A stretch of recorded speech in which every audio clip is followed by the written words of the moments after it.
sentimentos de negatividade e culpa em relação às atividades no serviço público, em determinados cargos do serviço público. É sobre isso que a gente vai conversar nesse vídeo. Olá, seja muito bem-vindo, muito bem-vinda ao meu canal. Eu sou Mayra Blanes, sou auditora do TCU, Master Coach, especialista em inteligência emocional. Eu criei um método para te ajudar a conseguir a sua aprovação, tanto destrinchando a fórmula da aprovação para você, quanto conseguindo que você tenha consistência e habitualidade na sua jornada. E esse quadro é o Mayra Responde. Eu recebo muitas e muitas perguntas nas minhas redes, por e-mail também. Eu fico muito honrada com isso, mas infelizmente acaba sendo inviável que eu responda a todo mundo ali, um por um, tanto pelas limitações da digitação mesmo, quanto pela limitação de tempo, né? Então, esse quadro aqui foi a maneira que eu encontrei de ajudar mais pessoas. Eu sei que a dúvida de um pode ajudar muitas outras pessoas também. Como funciona? Vou ler a mensagem inteira, sem identificar a pessoa, obviamente, e depois eu volto a ler ponto a ponto, parando para pontuar o que eu achar importante, o que eu achar que eu precise acrescentar aqui de resposta, ok? Então, se liga, se você se identificar com algumas dessas questões dessa mensagem que eu vou ler, se liga nesse vídeo que a resposta também vai te ajudar. Oi, professora, tudo bem? Meu nome é... e sou fiscal do Inmetro. Meu sonho era ser da área fiscal, mas de uns tempos para cá comecei a ter uns pensamentos negativos sobre a área, um sentimento de culpa, pois já sou fiscal e me sinto culpada de aplicar multa nas pessoas.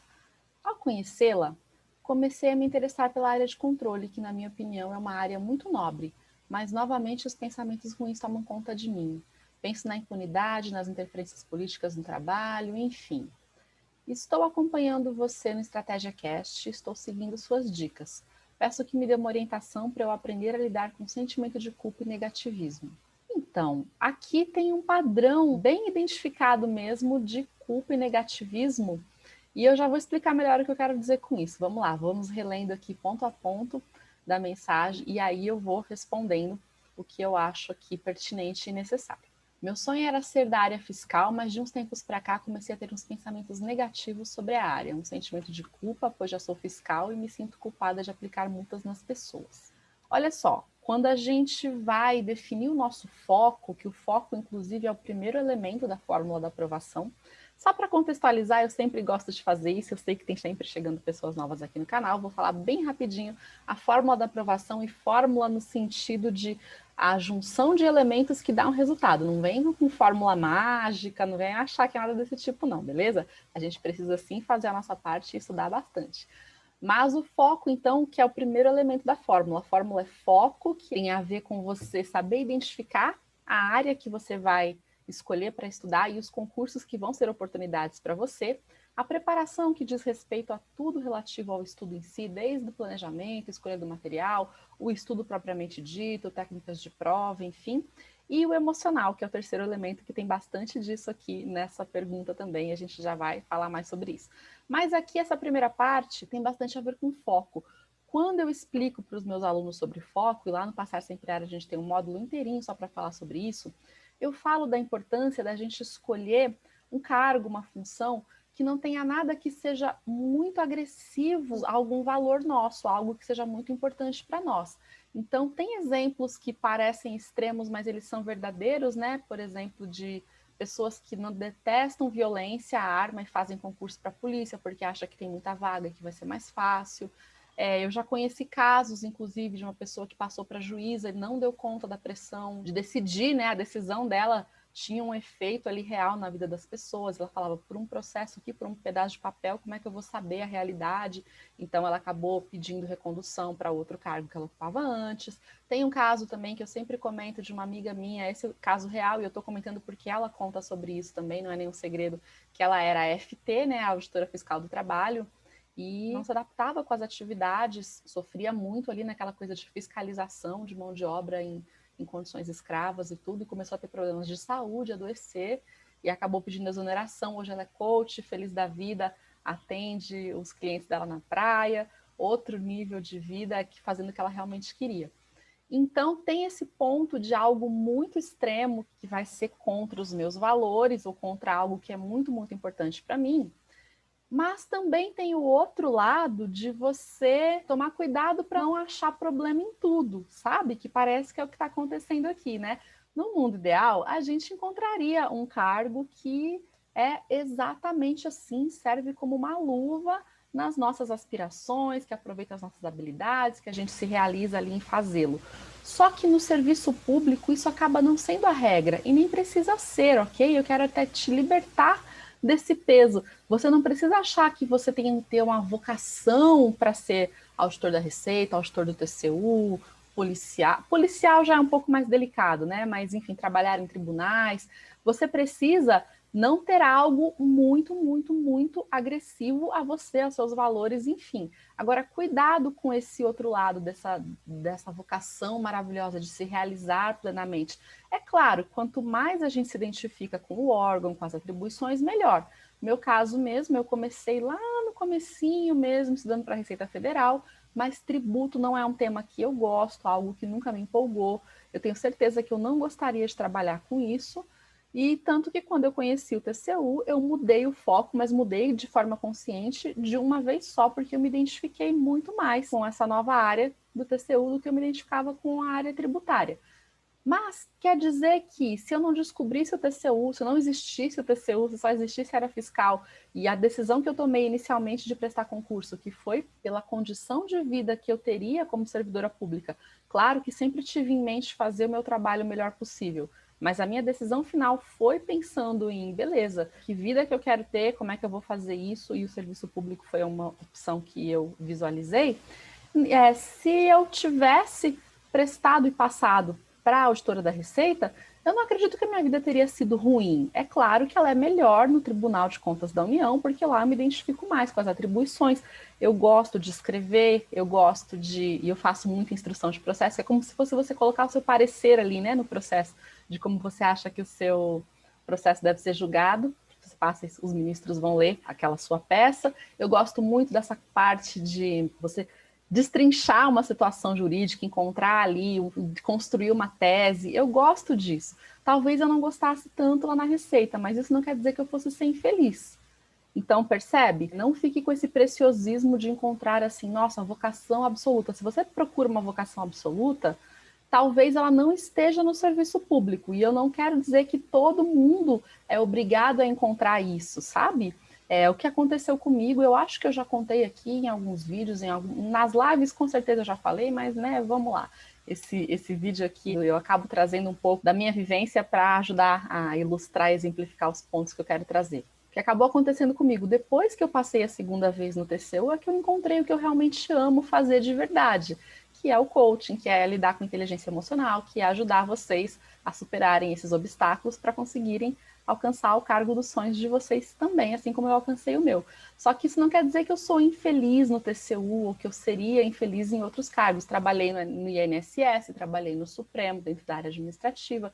E sim, sempre vão ter atribuições com que a gente se identifica mais ou menos, mas de forma geral, a sua decisão de ir para o serviço público, ela precisa ser muito mais pautada em como o serviço público contribui com a vida que você quer construir, do que a de você tentar encontrar o trabalho ideal da vocação da sua vida lá dentro. Pode ser que você encontre, eu conheço casos, né? Conheço casos de auditores que amam a vida de auditor, adoram ir a campo. E a campo que a gente diz é ir até o jurisdicionado, fazer as auditorias ali em campo, descobrir os achados de auditoria e adoram tudo isso.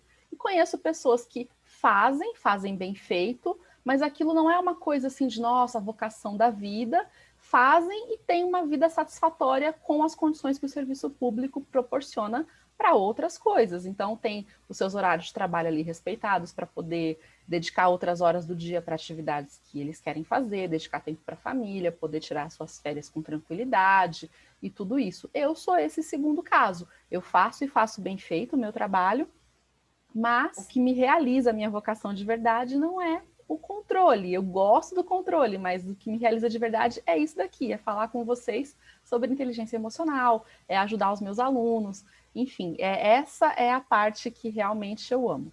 Então, tudo isso aqui foi para dizer que é importante dar uma atenção especial a escolha do seu foco quando você está escolhendo quais são os cargos, as áreas, né? A área ou os cargos ali aos quais você vai dedicar os seus estudos, mas muito cuidado com o preciosismo. Vamos continuar aqui com a mensagem, então. Ao conhecê-la, comecei a me interessar pela área de controle, que, na minha opinião, é uma área muito nobre. Mas, novamente, os pensamentos ruins tomaram conta de mim. Penso na impunidade, nas interferências políticas no trabalho, enfim. Então, aqui é importante a gente ter isso em mente. Nada vai ser 100% perfeito. Nada, absolutamente nada.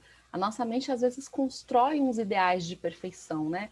Muita gente que fala que, no Brasil tem muita corrupção, vamos para fora, vamos para o primeiro mundo que lá não tem. A gente acha que não tem, é claro que tem, em outros níveis, de outras formas, mas tem também. Então, assim, e o que eu quero dizer, a corrupção não está no nosso controle, está no nosso controle fazer a nossa parte melhor que a gente puder. Da mesma forma, impunidades, enfim, pode acontecer, não está no nosso controle. O nosso controle é fazer o melhor que a gente puder. Então, se você ficar esperando, assim, que nada de ruim aconteça para você poder sentir satisfação no seu trabalho, ou você não vai trabalhar, ou você vai estar sempre frustrada, porque muita coisa fora do nosso controle. Então, foca no que você controla, em fazer o seu melhor, em dar a sua melhor contribuição para o país. E é legal dizer que mesmo no controle, você vai ter que multar pessoas também, tá? A gente multa gestores públicos direto por má execução de contratos públicos, por malversação de dinheiro público. Eu não sei em que contexto são essas multas aí que você aplica como fiscal do Inmetro e que vai ter que aplicar como fiscal, né, da área fiscal mesmo, seja de Receita, ICMS, enfim. Mas no controle a gente também aplica multas. Eu concordo que não é a coisa mais agradável do mundo, mas, assim, você está fazendo um trabalho, existe uma lei, você não foi lá e olhou para a cara da pessoa, não gostei de você, toma uma multa, sabe? Existe um critério para isso, né? Existe uma legislação que diz o que a pessoa deve fazer, o seu trabalho como fiscal, como auditora, é ir lá e olhar o que está sendo feito, o que a lei manda fazer. Olhou e não está compatível e está sendo feito algo que a própria lei define como irregularidade que é punível com multa, não é pessoal, não é algo pessoal seu. Você está realizando o seu trabalho, simplesmente, sabe? Então, saber desvincular essa coisa, né, daquela carga de pessoalização da multa para as pessoas. E se a multa está institucionalizada ali, você não está tirando ela da sua cabeça, certo? Você está dando uma multa que está prevista em alguma legislação e que a pessoa tem que ter descumprido alguma coisa para merecer aquela multa. Se é algo que você acha injusto, que você não concorda com a própria legislação em si, e aí isso te faz mal de aplicar essas multas e tudo, aí é uma questão de você realmente repensar o trabalho, mas o trabalho no serviço público de uma forma geral, porque aplicar multas é uma atribuição de diversos agentes públicos em diversos setores. Aí, qual que poderia ser uma ideia, então? Focar em áreas meio, né, áreas de apoio, área administrativa, que aí, de repente, você fica lá no RH, ou no setor de execução orçamentária, ou alguma coisa que você não vai ter um atrito direto com o jurisdicionado, com o contribuinte, com o fiscalizado, digamos assim. Só que aí, olha só, se for simplesmente uma questão de que você tem problemas com a multa, não quer aplicar a multa, isso se resolveria mudando o foco. Mas pela sua mensagem, pela maneira que você relata, me parece que é muito mais um problema em encontrar defeito em tudo quanto é canto. Porque esse é o padrão com o qual você está acostumada a pensar. E aí, de repente, você pode optar, sei lá, vamos então fazer o concurso para a área administrativa, vou estudar aqui para fazer um analista administrativo de um tribunal, ou mesmo um técnico administrativo de um tribunal, alguma coisa assim. Aí, chegando lá, você pode se estressar com a burocracia do setor público. E aí, então qual que é a solução para isso? Empreender. Empreender, você mesma que vai ter controle da sua situação, dos seus negócios, mas aí você pode achar ruim, achar problema com a carga tributária que vai ter que pagar. Enfim, nada vai ser 100%, percebe? Se você ficar focando mesmo em, nossa, isso aqui vou ficar frustrada com isso aqui vou ficar frustrada com aquilo, isso aqui vai me incomodar isso aqui vai me incomodar aquilo, é o que eu falei, ou você não vai fazer nada, ou você vai estar sempre frustrado e insatisfeita. Aí prossegue com a mensagem: estou acompanhando você no Estratégia Cast e seguindo as suas dicas. peço que me dê uma orientação para aprender a lidar com sentimentos de culpa e negativismo. Legal, se você já acompanha no Estratégia Cast, lá já tem muita ferramenta, é que simplesmente a gente coloca e fica ouvindo e acha que é só aquilo, mas é colocar em prática o que eu estou falando lá, né? Para a galera que está assistindo o vídeo aqui, que não está ouvindo o Estratégia Cast, eu vou falar um pouquinho sobre isso agora. Pelo que eu imaginei, pelo que você relatou, era mesmo um padrão seu, essa coisa de culpa, de negatividade, né? Porque uma coisa é eu ter certeza que eu não quero ser policial, porque eu detesto arma, detesto violência, não gosto do ambiente de delegacia. Agora, outra coisa é eu ver problema em tudo quanto é lugar. Para qualquer lugar que eu olhar, eu vou procurar um problema. E a nossa mente é muito esperta, ela é treinável. E ela faz de tudo para economizar energia. Por isso que a gente cria hábitos e por isso que a gente cria padrões de pensamento. E a sua, pelo visto, está treinada para chegar num lugar e encontrar o problema. Se você chegar num lugar maravilhoso, com tudo de lindo, e tiver 10 coisas incríveis e uma coisa errada, chances são de que a sua mente vai fazer assim, ó. Foco, mira laser naquilo que está errado e ignorar todo o resto de bom. Isso te atrapalha muito a ter uma vida mais satisfatória. Atrapalha na vida de maneira geral, mas atrapalha inclusive nos seus estudos. Pode inclusive se tornar uma forma de autossabotagem. Ah, se aqui eu vou ficar frustrada com ter que aplicar multa, então não vou estudar para cá. Se aqui eu vou ficar frustrada porque eu acho que pode ter impunidade, também não vou estudar para cá. Se aqui é por causa da burocracia, porque, sabe, aí a cabeça pode ficar usando tudo isso como desculpa para ficar te parando, porque, vamos lá, que gás, que energia que você vai ter para estudar se você não consegue, não é que você não consegue, mas que o que mais chama a sua atenção são as coisas ruins, são as possibilidades de frustração que você vai ter em cada um desses cargos, percebe? E isso é muito uma questão de foco, de onde. Agora eu não estou falando mais do foco lá do começo da fórmula da aprovação, que é o primeiro elemento, que é você escolher o concurso certo. Estou falando do foco, no tipo de assunto que você escolhe colocar a sua atenção. E automaticamente, eu estava falando e acabei, né, dando uma volta aqui. Deixa eu voltar para o que eu estava falando da nossa mente economizar energia e criar os padrões de pensamento e os hábitos. Ela faz isso justamente para economizar energia mesmo. Ela já vai para os atalhos, ela toma os atalhos que ela está mais acostumada a pensar. E você está fazendo isso há bastante tempo, então chances são de que você é aquela pessoa que a gente olha os IPs e fala, nossa, que coisa linda, né? O IP florido maravilhoso. Chances são de você ser aquela pessoa que olha para o chão e fala, nossa, mas olha a sujeira que faz, hein? Quem que vai varrer isso daí? E tá tudo bem, sem nada de errado com você por isso. Com você e com qualquer pessoa que esteja se identificando, né, com isso que eu tô falando aqui. Isso foi um padrão com o qual você se treinou até agora, possivelmente por questões dos ambientes em que você conviveu, em que você foi criada, por questões culturais, por questões do nosso próprio ambiente mesmo, da mídia, de tudo que todas as mensagens que nos bombardeiam o tempo inteiro, a grande maioria é negativa. A grande maioria é o padrão de olhar para o que está faltando, para o ruim, para o reclamar mesmo. Então, para a gente mudar isso, que é possível, e é o jeito para você, foi o que você me perguntou aqui, né? Orientação para aprender a lidar com sentimentos de culpa e negativismo. Para você aprender a lidar com isso, você tem que deliberadamente, ou seja, de propósito, fazer o esforço consciente de começar a mudar o seu foco. E aí eu vou te dar 2 exercícios para isso, porque você me falou culpa e negativismo, né? Culpa, vamos lá. Quando vem a sensação de culpa, muitas vezes ela vem porque a gente já está acostumado, ela já é um padrão. Nossa, tive que aplicar uma multa em alguém e senti culpa.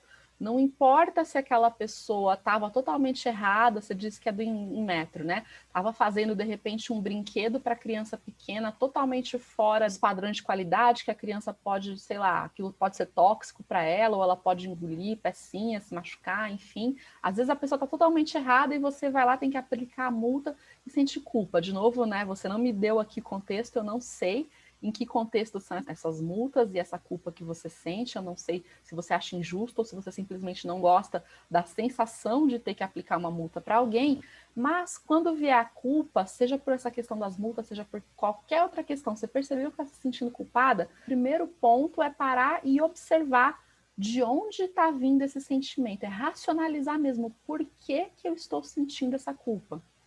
Porque às vezes é um caso como esse, você está morrendo de culpa e é uma pessoa que merece mesmo a multa para parar de fazer mal para as pessoas, para quem ela está vendendo o produto.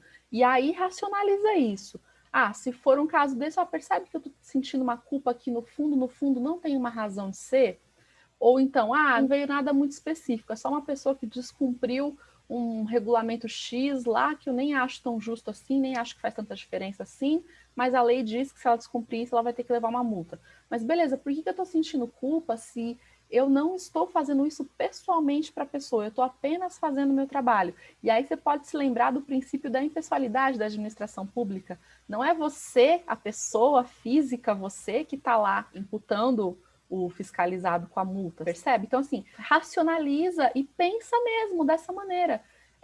Isso aqui é a atribuição da minha função pública, isso aqui não sou eu, isso aqui não é pessoal. A pessoa como empresário, que seja lá, produtor, fabricante, enfim, tem o risco da atividade de levar a multa.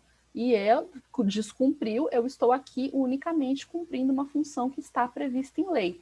Faz isso com tudo, percebeu culpa? Eu dei esse exemplo aqui bem concreto do que ela trouxe, né, da culpa que ela sente da multa nas pessoas. Mas acontece demais. Pessoas que me mandam mensagem direta também, sentimento de culpa porque não estudou tudo que acha que deveria, ou culpa porque não ficou com os filhos o quanto acha que deveria, ou culpa porque deixou o namorado, a namorada, a esposa e foi estudar, ou culpa porque perdeu a festa de aniversário do sobrinho, porque foi fazer prova no mesmo dia, enfim. Sempre que vier a culpa, pare e racionaliza, porque a culpa em si, a culpa não serve para nada. A culpa é um sentimento absolutamente tóxico, que só serve para você fazer você se sentir cada vez pior e não muda nada, percebe? Porque a culpa, você não faz nada com ela. É só para você ficar com aquela sensação assim de, nossa, eu sou bonzinho, né? Coitadinho de mim, eu tenho que fazer isso daqui, mas olha como eu me sinto mal. Olha que pessoa boa que eu sou. Enfim, a culpa tem uns ganhos indiretos aí, isso é um tema um pouquinho mais complexo da gente entrar, mas na prática ela não muda nada, porque você sentir culpa muda o cara ter que pagar a multa ou não? Não muda.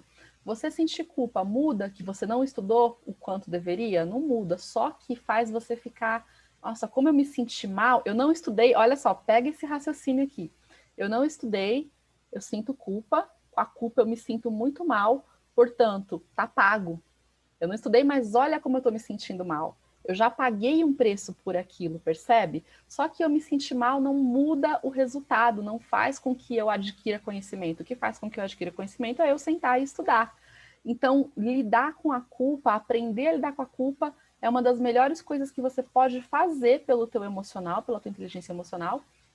E a maneira melhor de começar a lidar é essa: racionalizar a culpa. E a culpa é um padrão de pensamento, é algo que você pensa que faz você sentir culpa, porque é sempre dessa forma. A gente tem um pensamento e esse pensamento, ele libera uma emoção, a gente reage a esse pensamento com alguma emoção. Você pensou, você teve uma reação emocional. A questão é que isso é muito rápido e muitas vezes, se a gente não está treinado, não está presente para isso, a gente acaba não percebendo. Você se pega só na emoção, que é a culpa. Culpa. E aí você reage, você vai ter um comportamento com base nessa culpa. Qual que é o comportamento com base na culpa? Eu me desanimar, eu me sentir mal, eu ficar deprimido, eu sei lá. Qualquer coisa que não é construtiva, são todos estados negativos, percebe? Então, acostume-se a, quando vier o sentimento, que aqui no caso a gente está falando da culpa, acostume-se a investigar o pensamento que está gerando esse sentimento. E aí você começa a trabalhar para desconstruir esse pensamento, beleza? Essa é a maneira de lidar com a culpa. Agora, para lidar com os sentimentos de negativismo, negatividade que você colocou aqui, né? Para lidar com a negatividade, é uma questão, como eu estava comentando lá, de o que você escolhe olhar. Para não ser mais aquela pessoa que entra na sala, que tem 10 coisas incríveis e uma coisa ruim, e vai focar só naquilo e ficar reclamando daquilo e não aproveitar o resto, você tem que começar de novo a colocar intenção de perceber. Vamos dar esse exemplo bobo que eu dei aqui. Chegou no lugar, 10 coisas incríveis, uma coisa ruim. O seu primeiro impulso, você já está treinada para isso. O seu primeiro impulso vai ser o de olhar para o que está ruim e ficar reclamando daquilo, e ficar triste com aquilo, ou frustrada com aquilo, ou se pegar aquilo, né? Se apegar ao que está ruim. Só que Assim que você perceber que isso aconteceu, você precisa, opa, peraí, respira fundo, e o que tem de bom nessa situação? E o que tem de bom aqui? Tatua essa pergunta na testa, o que tem de bom nessa situação? Tem outro aspecto melhor dessa situação? Existe outra maneira de enxergar essa mesma situação? Porque eu posso ir para o meu trabalho, ser fiscal do Inmetro e aplicar multa nas pessoas e voltar para casa assim, remoendo o dia inteirinho que, poxa, eu tive que aplicar uma multa nas pessoas, eu tive que aplicar uma multa, eu tive que aplicar uma multa, isso não é justo, ai que coisa horrível, me sinto muito mal, tenho muita culpa quando eu aplico multa, não sei o que, não sei o que. Eu posso ir para o meu trabalho, da mesma forma, exatamente para o mesmo trabalho, fazer a mesma coisa, aplicar a multa lá na pessoa e pensar assim, que bom que eu tenho esse trabalho. É um trabalho com estabilidade, é um trabalho que pode não ser o trabalho mais ideal da vida, mas ele já me proporciona muitas coisas boas, já me proporciona o meu sustento. E a multa é algo que eu preciso fazer pelo ofício. Eu estou simplesmente representando a administração pública naquele momento. Se não fosse eu, seria qualquer outro agente público que ocupa o mesmo cargo que eu. Percebe que a maneira de você olhar para as coisas, e eu falando assim pode parecer muito simples, então é só fazer isso e pronto. É muito simples e muito poderoso, só que não é da noite para o dia que você vira essa chave. Então você precisa construir o hábito de procurar coisas boas na sua vida para você se focar e começar a olhar por esse novo lado. Um exercício sensacional que a psicologia positiva já confirma os resultados dele, a maneira de você reprogramar como você pensa, é o caderno da gratidão. Você pode fazer o exercício das 3 bênçãos que o professor Pedro Calabres sempre fala também, que é nada mais, nada menos do que você ter um caderninho com você na hora de dormir, antes de dormir, você escreve nesse caderno 3 coisas no seu dia pelas quais você é grata. E com o porquê. E aí você tem que reviver esse sentimento, sabe? Não é simplesmente você falar, 3 coisas, aquela coisa automática, né? Sou grata pelo meu salário, pela minha casa, pela minha saúde. Sou grata pela... Assim, é você realmente se conectar com o porquê daquela gratidão. Tem 2 maneiras, né, que ajudam a gente. Porque quando a gente está num padrão muito, muito, muito negativo, como esse seu que você trouxe aqui, de que acha problema até na hora de estudar para controle, que é a melhor carreira pública que tem, na minha humilde opinião, que até estou brincando, mas acho que você entendeu o que eu quis dizer, né? Aí talvez você tenha muita dificuldade de começar a procurar motivos para ser grata. Então, uma dica é qualquer coisa, mas qualquer coisa mesmo que tiver ao teu alcance, olha para aquilo e pensa por que aquilo facilita a sua vida, como que seria ruim não ter aquilo. Por exemplo, a energia elétrica que a gente tem, às vezes a gente nem percebe, nem só vai perceber quando falta. Quando falta energia, todo mundo fica bravo, reclama, xinga, né? Mas quando a energia está ali, ninguém para pensar, nossa, que bom que tem energia, carrega meu celular, acende a luz da casa, esquenta a água do banho. A gente não pensa nessas coisas quando tem. Então é importante começar a fazer isso. Mesma coisa, água encanada. Olha que maravilha, a gente pode acordar de manhã cedinho, lavar o rosto dentro de casa, não precisa fazer que nem os nossos antepassados lá que tinham que sair, lavar no rio, carregar com balde, essas coisas todas. A gente tem água encanada em casa, a gente tem energia elétrica, a gente tem isso aqui nas mãos que dá para fazer tudo que você imaginar. Então começa a olhar para toda e qualquer coisa que você tem em volta, pensando, nossa, por que é bom ter isso daqui? Como seria ruim se eu não tivesse? E aí você começa a desenvolver mais essa gratidão. Tem que fazer todos os dias, todos os dias, todos os dias mesmo, ok? Um outro exercício bem legal para se fazer também é sempre antes de dormir você se fazer a pergunta, pode ser no diário também. Qual foi a melhor coisa do meu dia hoje? Olha que essa pergunta, por que ela é interessante? Quando você fala qual foi a melhor coisa do meu dia hoje, você já está partindo do pressuposto que teve coisas boas e você vai encontrar a melhor. Você está programando a sua mente para procurar que teve muitas coisas boas e para procurar melhor. Então, sua mente vai fazer o quê? Vai repassar o seu dia todinho com esse viés, com esse aspecto de opa, coisas boas, vamos encontrar qual foi a melhor. É muito diferente de eu fazer assim, teve alguma coisa de bom no meu dia hoje? a mente vai falar, não, teve nada, foi uma droga. Tive que fazer não sei quantas multas, depois fiquei no trânsito, depois não sei o quê, depois não sei o quê. Percebe? Então, quando você fala qual foi a melhor coisa do meu dia hoje, você já está ajudando a sua mente a procurar coisas boas para decidir qual foi a melhor. E aí você pode fazer a mesma coisa, um exercício de gratidão por essa melhor coisa que você identificou aí. Então, vamos recapitular aqui o que você precisa fazer para lidar com essas questões todas. Quando bater o sentimento de culpa, acostume-se a investigar, perguntar para você mesma por que, de onde está vindo essa culpa. Você vai ver que, na maioria das vezes, não adianta de nada. Aliás, a culpa nunca adianta de nada. A culpa não tem utilidade nenhuma. Então, investiga, vê de onde está vindo, e aí você lida com aquela situação. Beleza, tô culpada porque eu não estudei hoje, devia ter estudado. Tá, o que eu posso fazer? Não posso fazer mais nada, hoje já passou. Como é que eu posso fazer para melhorar para amanhã? Percebe? Aí você tira o seu foco da culpa, do remoção do que deu errado, para colocar o foco agora na parte prática de melhoria. Para amanhã, o que eu posso aprender com essa situação aqui para implementar para fazer melhor amanhã? É fazer o exercício de gratidão todo santo dia ou toda santa noite, mas enfim, com consistência, e começar a deliberadamente mudar o enfoque da situação. Quando você perceber que a mente já foi para aquele lugar automático de reclamar das coisas, de que tá ruim no emprego porque tem que dar multa, porque o outro é ruim, porque não sei o quê, porque isso e aquilo, parar e perguntar, tem algum aspecto positivo nessa situação? Tem uma outra maneira de encarar essa mesma situação de forma mais positiva?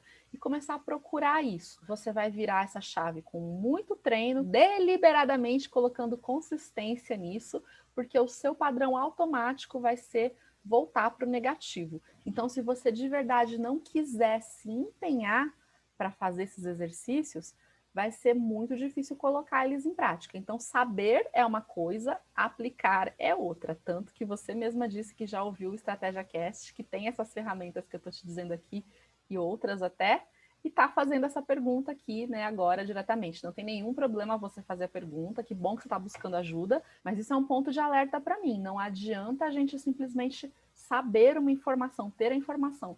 Ela só vai fazer sentido na sua vida, mudar alguma coisa na sua vida, se você efetivamente aplicar. Beleza? Então, estamos combinadas aqui? Faça esses 3 exercícios aí que você já vai ver como vai começar a mudar a sua maneira de encarar as coisas.